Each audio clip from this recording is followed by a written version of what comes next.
Hi, everybody. I'm Frank Stanisci of Candid Frank Live, where you'll find us airing our views here on the Spanglish World Network on Zingo TV Channel 250. Please remember to download the Zingo TV app at the respective app stores for iOS and Android devices.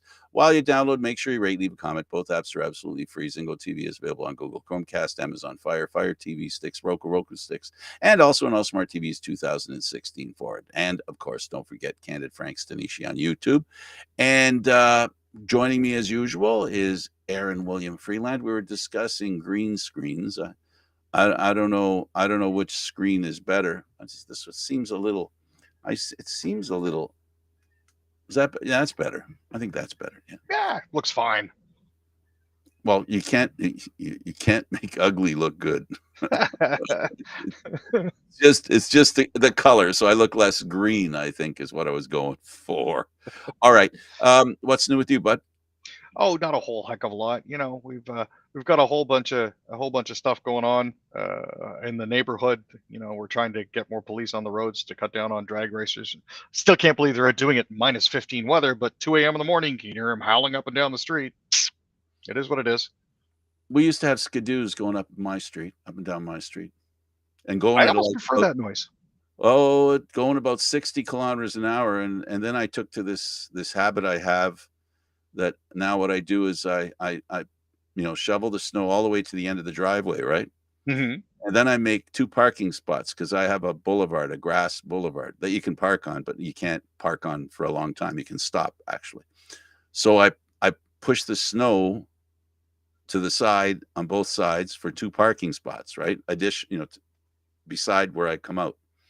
So I guess they didn't like going 6, 7 feet, maybe 10 feet in the air when they were going down. So they decided not to use our boulevard anymore. I'm a big fan of hiding stumps, but that could potentially be deleterious to people's health. But I have to say, it wasn't done for that reason. I didn't do it for that reason. I always try to clean the snow, even when whatever home I've been at, I clean the snow on the road so that I can park on the street if I want to, and end up with, because I don't like that business where it seems sometimes with snow plows they get further and further away from the end of your driveway, and you're cleaning most of the street.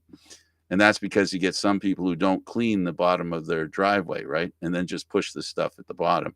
And your neighbor, in other words, leaves you a gift that the snow machine brings and puts in front of you.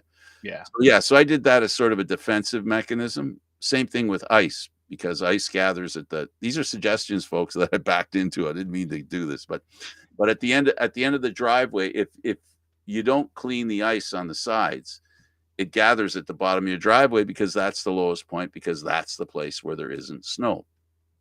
So I used to clean that, make sure that and chop the ice, make sure it continues to the drain. I would go all the way to the drain, go 3 houses, chop the ice, let the water go down the drain. Just worried about, at the time, and then I was doing my mother's house because I was worried about her walking on the ice because she'd go shopping for herself, go to church on her own, all that stuff when she was 90. So, I did that stuff for her, but it was good too, because I noticed in a friend's driveway down the road, just a couple of houses over, I go to turn into their driveway and I slid right to the lawn because of the ice at the bottom of the entrance. Thank goodness there wasn't a fire hydrant there. That could have been a very nasty surprise. Long story. Sorry for the long-winded story. I just backed into that. Was no plan. But anyway, on to you got anything to add? No, really nothing else at this point. Renovations are done at home? Renovations are finally done. The kitchen is looking absolutely fantastic. The bathroom we've updated with some new shower curtains and carpets to make it slightly more colorful. Everything is hunky-dory. Okay, good. Yeah. And the dog's fine? He's still in the same box that he was in before, sitting beside Thora. So yeah, he's doing all right. You were gonna say he was in the box. His ashes were there, Frank. I don't know if I told you he's dead. Oh, jeez. Oh my goodness. Okay. All right, let's go on to some Canadian news. Longtime Liberal cabinet minister Carolyn Bennett to become envoy to Denmark. Yeah, so a senior government source who spoke on the conditions of anonymity basically because they wanted to discuss matters that had not yet been made public. Said that later this week, Carolyn Bennett is actually expected to be named as our new ambassador to Denmark. Canada's current ambassador in Copenhagen is Denis Robert, who's been in the role since 2021. Bennett was most recently the mental health and addictions minister, a job she held for nearly 2 years, and she spent almost 6 years as a minister of Crown Indigenous Relations. Yeah, this is kind of neat. She's had a long, esteemed political career. She's now a former member of parliament. Glad to see that she's going to be moving on and up in the world. She'll be there with all the Great Danes. And I don't mean the dogs. After the days of confusion, Trudeau government says it will abide by the ICI on genocide case against Israel. So, as many folks may recently be aware, South Africa recently took Israel to court on charges of genocide in the International Court of Justice. Canada has finally clarified Monday, after days of confusion following verbal and written statements, that Canada will abide by all rulings arising from South Africa's genocide case against Israel at the ICJ. Trudeau and Jolie's statements were widely misreported in mainstream media and on social media as dismissing the South African case and taking the side of Israel. In fact, their statements carefully avoided either rejecting or endorsing South Africa's case against Israel, but people were quick to twist the words to their own ends. Let's be clear, and I want to make this point for folks out there who may not be accustomed to the fact that there are voices that are being heard that are, that are against Israel. Let's be clear about in Canada. This is not me defining people and how they think. It's just a simple fact that in the past 30 years or so or less even, there is more and more of a Muslim community in North America. Up until these past decades, right? When it wasn't common for them to come across and move to Canada, right? It wasn't common, and it's become more and more common. There is now a voice contrary to the Jewish voice that's being heard in this country and in North America. And it's creating a real issue because the way it was is no longer the way it is. We're seeing the cause and effect of that immigration having an impact on the political system. The reason 30 years ago, the older Trudeau wouldn't have stopped for a second. He would have said, no, we're not going to that thing in court. Forget about it. We won't give it no respect. We are behind the Jewish people. Well, now it's a little harder to do because they don't dominate our country and the opportunity to speak within our country as Jews used to back in the day. So now we're getting in a situation where there are tough decisions that are being made, and the waffling either of the way the sentiment was sent by the Prime Minister's office, or the waffling of the people who don't want to hear what he's saying and don't want to understand what he's saying. Either way, it's because of the pressure now that we have, almost like our English French, we have two solitudes when it comes to the Mideast now. It isn't just, you know what I mean? So the population, so there's going to be a lot of people who maybe it appears as though Canada's mind has been changed. It isn't really that Canadians have changed their mind. It's that they're hearing other people now, and that's the issue. So I just wish, as far as I'm concerned, anytime people die, Aaron, it's a bad thing. It comes down to, can you justify people dying in any way? I find it difficult. And I think that's what Israel's having a hard time with in North America. And then add to that the ultra-right prime minister they have there, who is now slow walking this war so that, this is my opinion, slow walking the war so that he can stay in power. Because as soon as he gets out of power, sounds familiar, doesn't it? He could end up locked up. And he doesn't want that to happen. Who can blame him? But it's a tough thing right now, and I'm going to extend this because of this situation. That's why now there's a situation where the Biden administration and soon, that's what Trudeau did basically. They're basically saying, you know what, killing is bad. Killing is bad. And that's what it comes down to. Killing is bad. It doesn't mean what happened on October 7th is irrelevant. Hell no, it's not irrelevant. It's important for us to remember and to do whatever we can to help Israel not have that happen again. But it doesn't mean that innocent Palestinian people have to continue to die until eternity, until the prime minister figures it's safe to have an election. And that's my take on it. I'm blowing up here because I have a lot of Jewish friends who are really devastated by what happened. No, and I can understand that. And the new, I mean, the baseline, as it always has been, is terrorist groups are bad. Bad, bad, Mass bad, bad. mass murder of innocent civilians is bad. I didn't think it would be a controversial position to take, that you shouldn't be killing innocent people, but this is apparently the state that we're at currently, and it's an unfortunate position for It's anyone to have to be in. it's Aaron. It's take it from an old guy. It's always been like that. We live in Canada, and we live in our own, not intentionally and not fully, but we do have a bubble. And within that bubble, we as Canadians see things from a Canadian perspective. The beauty of being Canadian is that we have that elephant in the room below us there, south of us, that we see a lot of things that they do, and it causes us to moderate the way we think, I think, more than Americans. That doesn't mean we don't have two solitudes politically. I am not saying that. I'm not blind to that stuff.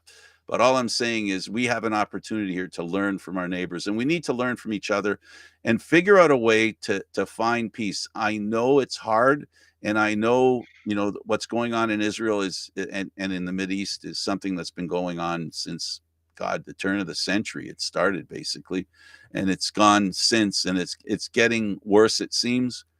But I wish they could put somebody in power in Israel who's interested in peace and offering the Palestinians a home. Let them have a home.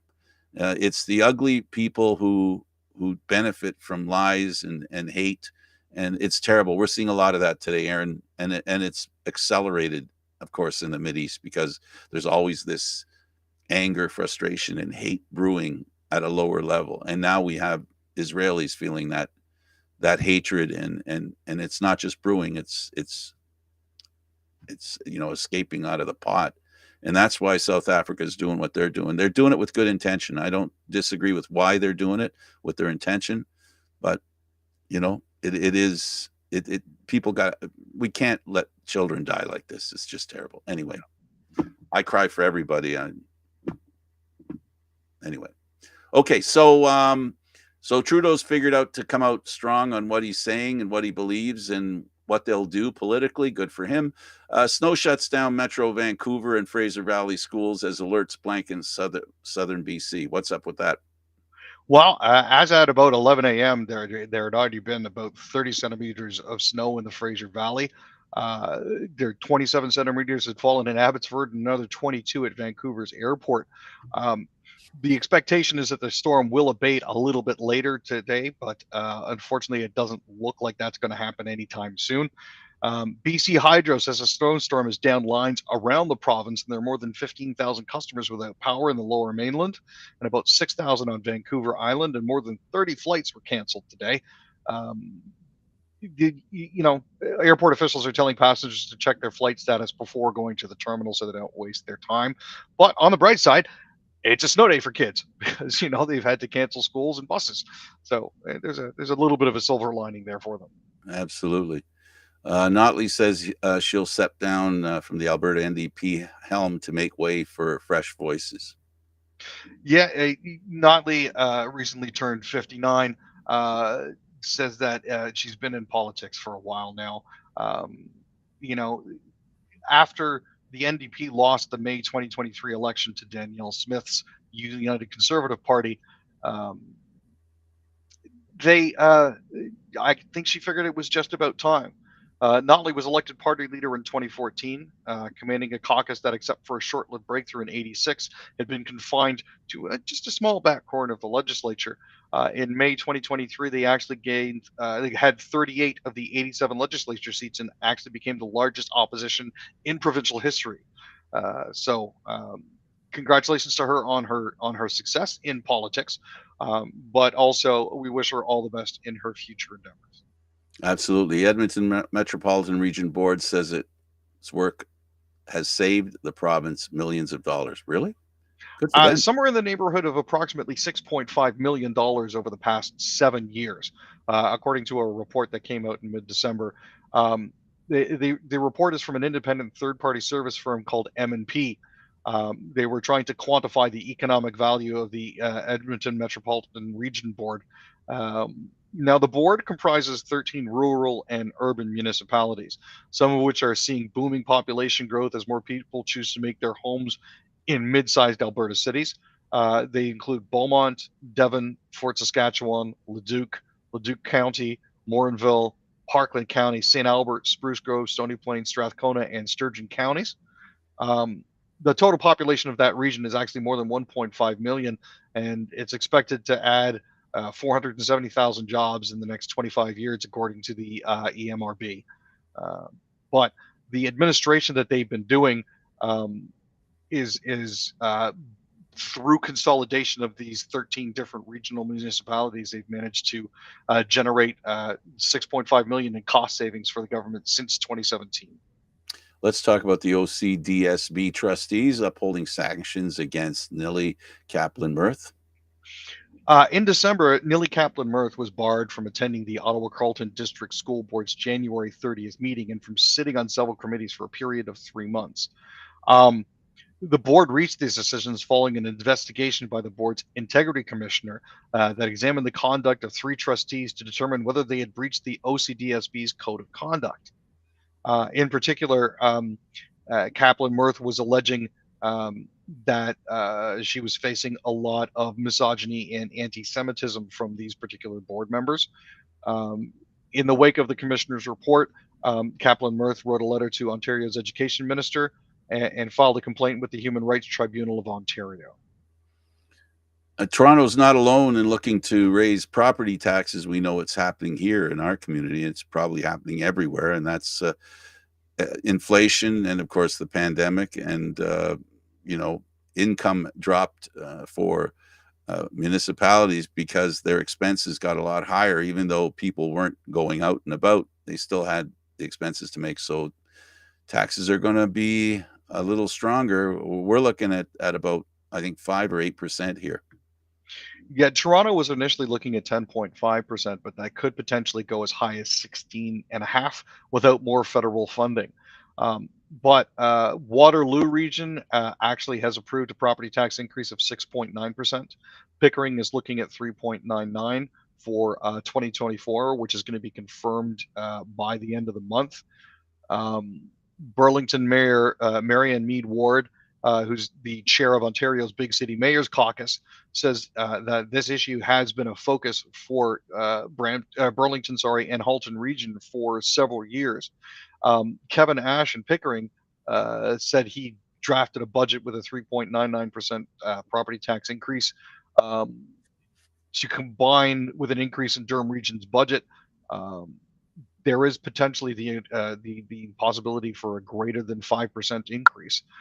No word out of Mississauga yet, but that's because Bonnie Crombie is transitioning out of leadership at that point. Haven't heard anything in the budget about that, but we do expect additional information in the coming weeks. Let's also remember this might aggravate that issue that a lot of people had with the tax structure and how people pay taxes, how there's homes in certain places where the taxes are lower, yet the homes are worth tons more. That might raise that ugly issue. That ugly issue might start coming back where people feel that they're being overtaxed as opposed to some other people. There isn't an equal level of taxing in some people's minds. So this could aggravate that, Aaron. This is very true. Anytime it comes to the government taking more money in taxes, it's a fine line to tread between making sure that vital services get paid for and not upsetting the populace. Tax is a hot issue. So are teachers. Several FAE teachers unions advise members to reject deal as voting begins in Quebec. So teachers in Quebec are rising up.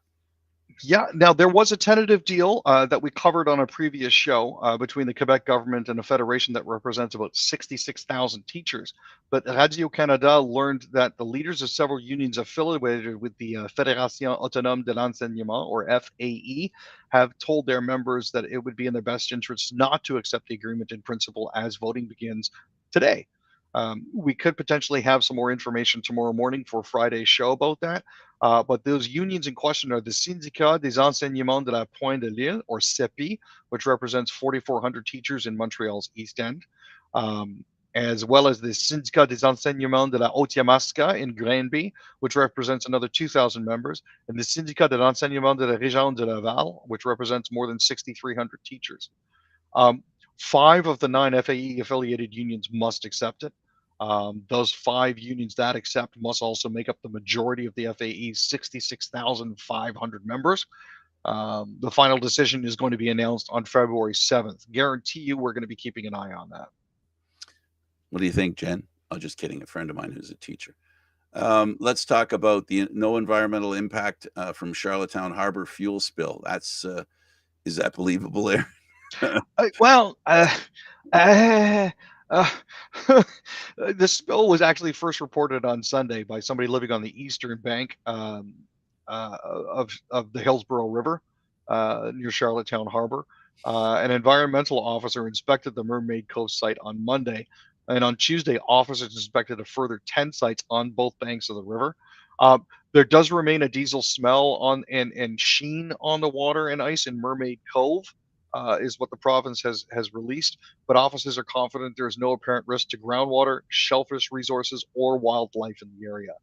The Coast Guard has taken charge of containing the spill itself and is actively investigating how much fuel was actually spilled. I guess the shellfish are going to have to be tested. Yes. We'll know a little better after that. I guess you don't want people to get, excited about what happened, but it has to be a major concern For whenever sure. that kind of stuff happens. High winds bring days of intense snow squalls to parts of Newfoundland. Just what they need. Oh, I couldn't agree more. Apparently it's been relatively dry there, so they're looking for uh, uh, basically 30 to 50 centimeters worth of snow to different parts of Newfoundland. Arctic air is going to be spilling over the east coast for the latter half of this week, with the coldest air of the season wrapping around the backside of the departing air system as it filters through. Conditions will be conducive for the development of persistent snow squalls, bringing reduced visibility and difficult travel for parts of the province. Um, Wednesday overnight, CFX snow squalls are going to start to develop, ramping up throughout the day on Thursday and continuing into Friday. Um, and they're looking at projected in the northern peninsula upwards of 50 centimeters of snow. We're looking at lake effect, same thing. COVID-19 and flu kill 14 in New Brunswick, 5 young children among more than 100 hospitalized. So I know that we've dropped the vaccine mandates and we've Oh, dropped the mask mandates, but just because people are fed up and through with COVID doesn't mean COVID is through with them. Unfortunately, more than 100 people, including 5 children under 4, were hospitalized, and that's in a week. So we're looking at this happening in New Brunswick, and the 5 that were in intensive care, that's been unchanged. Amongst those admitted to the ICU, there was 1 person aged 20 to 44, 1 aged 45 to 64, and 3 aged 65 or older. There were 13 different COVID outbreaks in New Brunswick. Public health is stepping up its vaccination campaign messaging again. Um, but yeah, I mean, folks, this is no joke. Get your flu shots, get your COVID shots, just for yourself, your family, and for others. okay. Shutting down the International Space Station. NASA's bold plans to land outposts in the ocean. So the ISS has been continually occupied for at least the last 2 decades, but um, NASA is currently laying the groundwork for plans to safely deorbit and land the low Earth orbit space station. Private companies have until February 12th to submit design proposals for a neuromodified spacecraft using a large amount of propellant that in the years ahead will be tasked with docking with the space station and safely crashing it into an ocean. I know when Skylab came down, we had the Taco Bell splash zone, where they were going to be giving away free burritos if Skylab happened to touch down in the right part of ocean. I'm not sure if they're going to be pursuing that sort of thing. Um, since 1988, 1998, sorry, there's been more than 260 spacewalks conducted at the ISS. In September, Frank Rubio was stationed aboard the Space Force when we made history as the American with the longest consecutive space flight. It's an era that will slowly be coming to an end as the structure ends the end of its serviceable life. It's got to be brought down safely. F1 has races in North America, but they start them at odd times, and the Vegas one is another, where they're starting at 1 a.m. for the benefit of the people in Europe, the larger fan base, if you will. The most important thing to grow any sort of race, is to make sure that you get in front of as many eyes as possible. Las Vegas is a destination like destination. It's a fantastic racetrack.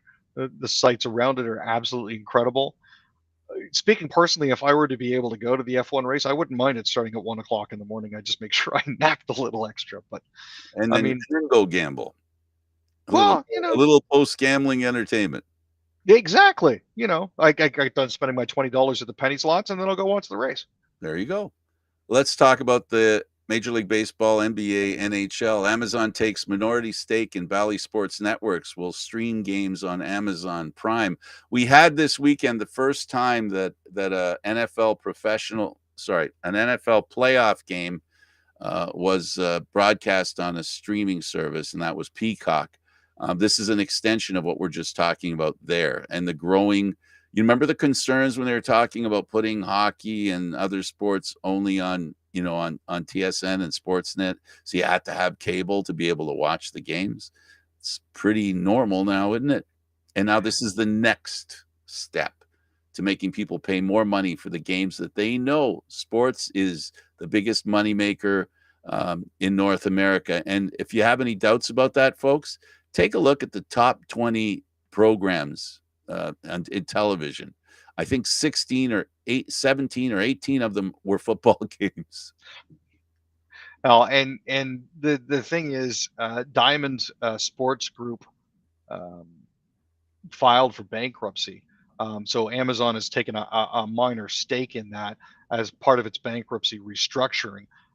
Most significantly for sports fans across the country, this means that games televised on Bally Sports will be available to local fans via Amazon Prime. So while there used to be blackouts, this I think is a way around that.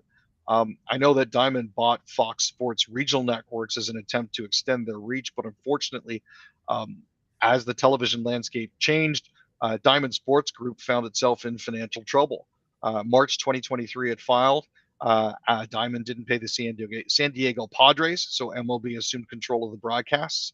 And then in November, the NBA reached a deal that ensured Bally would televise the games for 15 teams through the end of the season. The Phoenix Suns and Phoenix Mercury announced that they were leaving Bally Sports and televise their games on free over-the-air television. So here's what's really cool, Frank. If you subscribe to the Phoenix Suns and Phoenix Mercury, they sent you an antenna so you could watch the games, which I thought was a genius move. Well, the network we're on is partially owned by Bally. Well, I mean, it is what it is. I don't know if they wanted us to tell them that. Well, I wasn't aware of that, so this is all news to me. But hey, we might be able to see ourselves on Amazon Prime then if we're a little bit lucky, Frank. Yeah, we'll increase viewership. Let's talk about Major League Baseball, and the Yankees finalized a deal for former Jay, Marcus Stroman. Yeah, we mentioned this last week that he had put a picture of himself up on his Instagram page in a Yankees uniform. Um, this agreement includes a conditional player option for 2026. So, I mean, Marcus grew up on Long Island, about 55 miles from Yankee Stadium. Spent 2019 and 2021 with the New York Mets. He's going to be joining a Yankee rotation that's actually headlined by Garrett Cole, and that likely is going to include Clark Schmidt, Carlos Rodon, and Nestor Cortez, who are coming off injury-shortened seasons. He opted out of his contract with the Cubs, giving up a $21 million salary for 2024 to test the market. He was 16-16 with a 3.73 ERA. So he might fit in well with the Yankees. We'll He have. got paid. Yep. He got paid.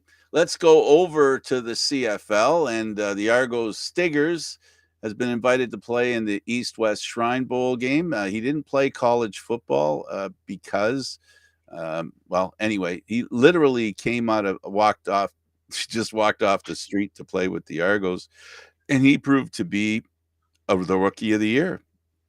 No, it was absolutely fantastic. 6 foot, 197 pounds, 5 interceptions, 56 tackles, and 16 regular season starts with Toronto. The Shrine Bowl is going to be played February 1st in Frisco, Texas, for those who are interested. And it features over 120 prospects from the 2024 NFL Draft. They're going to be split into 2 squads and coached by 2 yet unspecified full NFL coaching staffs. Last year, the coaches were the New England Patriots and the Atlanta Falcons. So good luck to Stickers. The Argos re-signed Canadian receiver Richie Sandani. Since they traded one of their Canadian receivers, this is important that they sign the ones that they've got, keep them. They did that here. Yep, he was slated to become a CFL free agent in February. So he joined the Argos last October and played in 3 games, registering 8 catches for 90 yards. He began the season with the Hamilton Tiger Cats, appearing in 12 games with them before signing with Toronto. He was originally selected by Calgary in the 8th round, number 70 overall of the 2017 CFL draft out of UC. So far, he's played 75 career CFL regular season games. So glad to see him in the lineup. Hopefully, he'll have some more success this year because we could use it. Message to my Bomber friends: you can breathe, you can exhale now. It's all good. All-star offensive lineman Stanley Bryan has signed a 1-year extension. I could just hear the winds blowing from people all in Winnipeg. Finally being able to breathe. He is the most decorated offensive lineman in Canadian Football League history. They should name the trophy after him. Only after he retires. I think doing it while he's still active is a bad luck. Now. It's the Stanley Bryan Award. It is. That's what it is. But anyway, yeah, they should name it. I mean, he did win it in 2017, 18, 21, and 22. So, it's essentially his. It's his already. The Lions re-signed punter Stefan Flintoft for the 2024 CFL season. He's now entering his 4th season with the Lions after finishing 2023 with 95 punts for 4,439 yards and 67 kickoffs for 4,144 yards. He's averaging anywhere from 46.7 to 61.9 yards per punt and or kickoff. He was originally signed to the Lions practice roster after the team's 2021 training camp before taking over punting duties in the 3rd week of the season. So he led the CFL with an average of 48.3 yards and was 3rd with a 37.3 yard net average that season, which got him the Lions nomination for Outstanding Special Teams Player. So congratulations to him. Glad to see him back. Let's go over the NHL, and we'll talk about the Sens and the Avalanche doing the Senators to the tune of 7-4 with a 3rd period outburst. Sound familiar? Yeah, one of those things. It's hard to describe how frustrating it can be I know, right? It's hard to describe how frustrating it can potentially be for Senators fans, but I think they're finally starting to realize what it's like to be a Leafs fan. It was just Vlad Tarasenko was not good on Miles Wood's goal that made it 4-4 4 minutes into the 3rd period, and then Sam Malinsky scored, and then the Senators just kind of fell apart. I mean, Ridley Greig had a pair of goals to lead the way for Ottawa, and Batherson and Sanderson also scored, but other than those, there wasn't really a lot to recommend that game. It seemed that every time we flipped the channel back to it, the score was getting worse and worse until we finally just put the remote down and said, no. The Jets leading scorer, Kyle Connor, set to return from injury. This is a team that is already playing really, really, really well. And this is a welcome addition. This is going to be great for them in the stretch run to have him back. He's been gone for a while. The penalty that wasn't called that caused him to be out. We all remember that. And good for Kyle Connor. He's a very important part of this team, and good to see he's back on the ice again. Yeah, it's interesting. He's missed more than a month. He was out since December 10th, but he's still the Jets' leading scorer with 17 goals and 26. It's a well balanced attack, Frank. That's how Enough they do said. it. Enough said. Secondary scoring. Enough said. Enough said. Hellebuck, the goaltender for the Jets, helps knock off the Islanders 4-2, something the Leafs couldn't do. Yeah, good to see. Hellebuck helping them do that. Mason Appleton also was really glad to help the Winnipeg Jets get back in there. He snapped a 25-game scoring drought. And oh, by the way, that guy Kyle Connor we just mentioned, he also had an empty netter. So he's definitely helping out, and I think he's definitely glad to be back. Um, Winnipeg is riding a franchise record now for consecutive games of allowing 3 or fewer goals. They're now up to 33. The NHL record in the modern era, meaning since 1967, is 35 games by the Minnesota Wild in the 2014-15 season. The Jets have also only allowed 2 or fewer goals in a franchise record 13 straight games. Part of the reason for their success is an absolutely stifling defense and timely scoring. Wonder how the Flames are going to do. We're going to find out how good a backup goaltender they have because Markstrom, their number one, is going to be out for a little while. Yeah, Markstrom is 13-11-2 with a 2.59 goals against and 912 save percentage.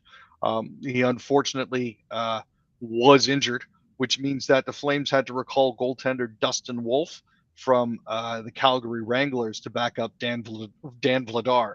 So Darth Vladar is going to be, I think, filling in to replace Markstrom in the meantime. Wolf, however, not a slouch.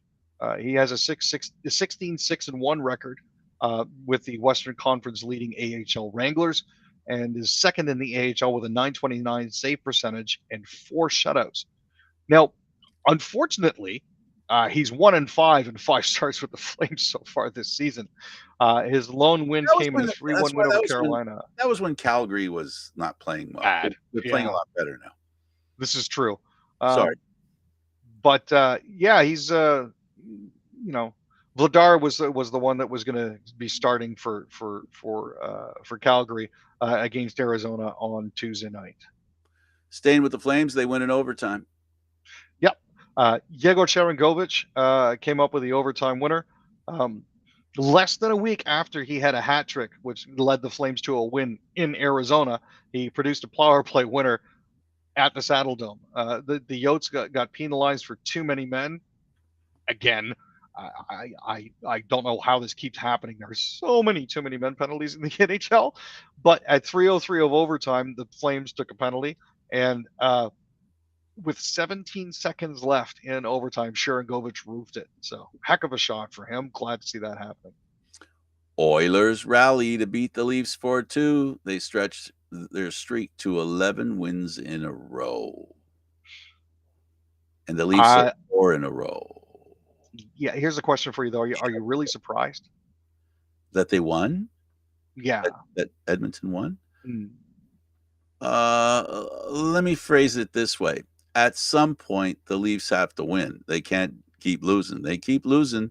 That game may not seem as important on the weekend against Detroit, but its importance, if you look at the standings, is extreme.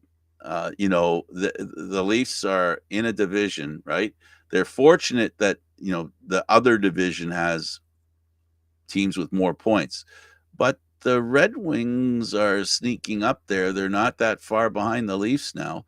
So losing to the Oilers is one of the things that they didn't do. Even when they lost against when they lost against teams that weren't that good, didn't matter who they played. They came back and they play really well, even if it was a good team. In fact, that motivated even more. Now, the game that was played by the Leafs, as defined by the coach Keefe, they played well, but they didn't win. They played well, but not well enough. And I think the issue that we run into here is for the past couple of games, they haven't been getting the pity point. And that getting into overtime to at least give yourself a chance to win, especially when you're playing a team on a 10-game heater, is vitally important. Would have been nice if they could have done that against any of the other teams they played. But unfortunately, that lack of pity points is now we're sitting with 50 points and Detroit's got 49. They are breathing right down our necks. I have a question for you. Okay. Um, you know how they talk about multi-goal leads and Leafs have blown multiple goal leads. Um, is it technically blowing multiple goal leads if you blow two one-goal leads in a game, or does it only count if it's two or more? I'm going to say that a multiple goal lead implies that you had more, you had more than as many or more than a two goal lead. What you would want to say in the other cases, they gave up two leads, right? Fair. Gave multiple leads, you could say in that case to create the definition of what you're trying to do. Yeah. So essentially, what it's coming down to is the Leafs lack, and I think you and I agree on this. I don't know if we've talked about it, but I have a feeling you'll agree with it. The problem with the Leafs is they don't have a shutdown pair. They don't have a pair they can send out there and make sure there's no more scoring, right? You don't look for them to score, but you're looking for nobody else to score because you've got a lead. They don't have that. They don't have a shutdown pair. And I don't think they have a defensive line that can shut down an offensive line on the other team. And this, I think, is a function of the cap and the struggles that the Leafs are in when it comes to, there's players that you and I have watched through history who their value isn't determined like a Bob Gainey, right? Their value isn't determined by how many goals they score. There's a je ne sais quoi, if I can use some French there, that they offer, right? That makes them important and also valuable to teams. The Leafs don't have that, and that's the problem they're having right now.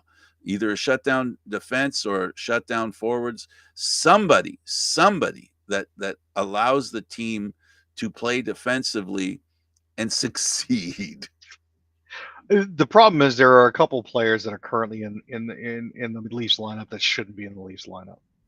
And one of the bigger defensive liabilities has unfortunately been TJ Brody. He has not looked good. And on the flip side of that, their elder statesman Mark Giordano has not looked good either. Uh, Maybe he's starting to look old. It's possible. I mean, a lot of the times you don't think you're losing a step until you've already lost two, and Let's that's let's contemplate the idea of the pace of the National Hockey League in general, not just with the Leafs. That open this up. I believe that at the beginning of the season, teams are trying to figure out who they are, and they figure out who they have, and they apply systems that they're figuring out whether the teams can play those systems. Around Christmas time, they start getting an idea of what they can or cannot do, and then they can ratchet it in, right? If they're happy with the guys they got. The other teams that aren't happy with the guys they got now are looking for some sort of change. And so they'll make the moves. In the case of the Oilers, they made a very early move at coach. Turned out to be a brilliant move in hindsight. Looks like a great move. They made a change. The pace of hockey, when the calendar turns to the new year, the game gets a lot faster. Not necessarily just with speed, but the technical side of the game speeds up. That's when you start to find out players can't keep up. And we're finding out that either the Leaf old guy is not totally healthy, or he just can't keep up with the accelerated pace, or because he's older than most players, actually every other player apparently, as you're older, it takes longer for you to get up to that speed. So not only is he trying to get up to his normal speed that he was before he was injured, he's also got to be a little faster. And when I say faster, I repeat, doesn't necessarily mean how fast you skate. It has to do with how you think and the mechanics of the game that you're playing. And he's behind. And the only way for him, Aaron, to get out of that is he needs ice time. And he needs to be healthy enough to apply the kind of ice time he needs. yeah. And the problem is that I don't think that the Leafs can afford to do that. They can't wait for him to get up to speed, right? And Well, this is the problem that we talk about. I talk about it every year. They need to be a team that's in the playoffs in April and cooled out. Because if you're one of the teams that struggles to get in, there is the exception every so often. I will say this. There are teams that are out of the playoffs and march and work really hard to make up lost ground and make it to the playoffs and trip over the finish line and go, we made it. And then there's one team every, I don't know, every 5, 10 years that gets in that position. And somehow, I don't know where they find their energy. You know, we saw Florida do it last year where they struggled to get in the playoffs. They got a little help with the officials, but that's beside the point. And then they find a way to carry that through the playoffs. And as long as you're healthy, right, you can be tired and overworked. But if you're healthy, you know, the way things work today, there's a lot of ways, you know, that through, through the way they eat, the way they take care of themselves, they can bounce back from being, you know, overworked. And that's the key. How do you bounce back? And that's what we have an old defenseman that needs to figure out how to do that. And here's the thing: a lot of it, I think, is also part of their process. I'm not sure if you've been keeping track of some of the lines that they've been throwing out there, but some of the comments that Keefe has been making after games seems to me to indicate that he has an issue with roster construction. Well, this is, You know, um, I'm going to say that there was a Leaf coach in recent memory, the last one, who did the same thing, if you remember. He was not happy with the roster construction, and he basically showed it. Like, he let it happen. He let it be viewed by everyone. And it didn't stand him in very good stead when he did that, if you remember.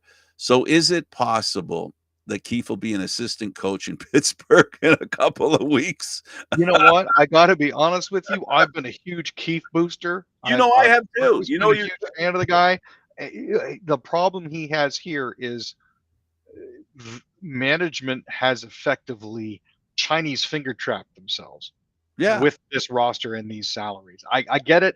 I love the fact that we have all of these great players playing for us, but When they're at not the great, same you see time, what happens, though. This is the problem. When yeah, they're not great, this is what you end up with. And so what happens is, to my point, and I'm sorry to interrupt you, but that's why they don't have a defensive unit, because they have to find scoring all through the lineup because they can't depend on their core four. And that's why I keep saying not good idea with salary. But, you know, it's not like I'm saying it after the fact. I said it before, I said it during, and I'll continue to say it's all about math. And the Leafs math, you add up everything and it ends up out of the playoffs or out of the first round. That's the way it ends up. That doesn't mean they can't catch fire, right? But yeah, for them to do that, the guys that they pay the monumental amount of money are going to have to play consistently well for the rest of the season. They don't get to have days off. When Nylander signed his last contract, if you remember, if memory serves you, I know it serves me, immediately after he signed the contract, he went on a tear of nada. yeah. He After was 3 points, terrible. after 3 assists against the Sharks, he virtually disappeared. And, and he's done it this time too. Mhm. Now, is that a function of the other players knowing that he got a contract and now they're going to key on him a little harder? I don't know. Is it him? Is it the system? Is it his teammates? You know, I know we don't hear about it, but Aaron, I'm sorry. We heard a little bit about this in the playoffs last year, that there was a split in the room with the higher paid guys on one side and the bottom six on the other side.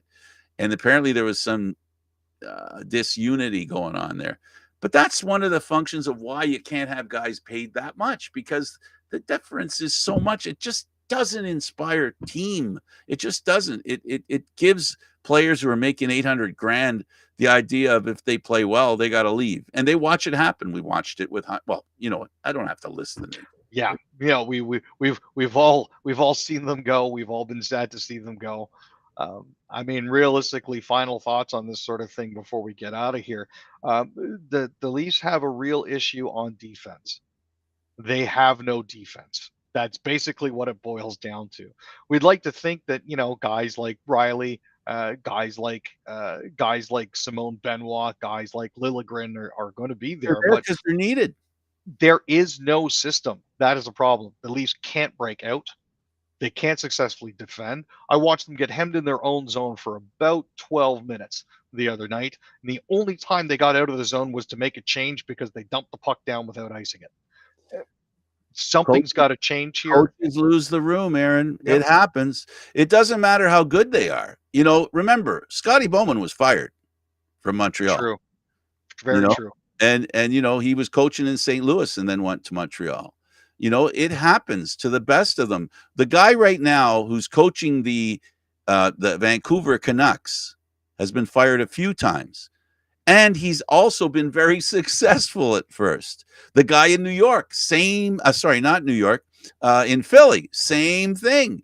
He's been fired how many times? He gets a team going, and then some coaches have a shorter shelf life, right? And some coaches have a longer shelf life. In this case, Keith's done a pretty good job to establish himself as a top NHL coach, but he's suffering from the thing that happens to every coach. They're hired to get fired. And that's a statement that's made that I didn't invent, but I'm going to go with it. Perfect. Last word for you? Last word, keep on keeping on. Keith is eventually going to have to do something. Not sure if he's going to throw the lines in a blender again, but we'll have to see tomorrow night. Yeah, it's going to be interesting. Aaron, thanks for doing this, buddy. Thanks for this, Frank. Appreciate it. And all you who watch, thank you for watching. Thank you, Aaron. For Aaron William Freeland, I'm Candid Frank Stanisci. Thank you for watching Candid Frank Live, Aaron, Mondays, Wednesdays, and Fridays at 6 p.m. The show can also be heard on the Spanglish World Radio Network for Candid Frank Live. Other shows, news and entertainment like this program, watch Spanglish World. Watch it, hear it, read it, download it, and live it. And don't forget Candid Frank Stanisci on YouTube. Until next time, have a great weekend.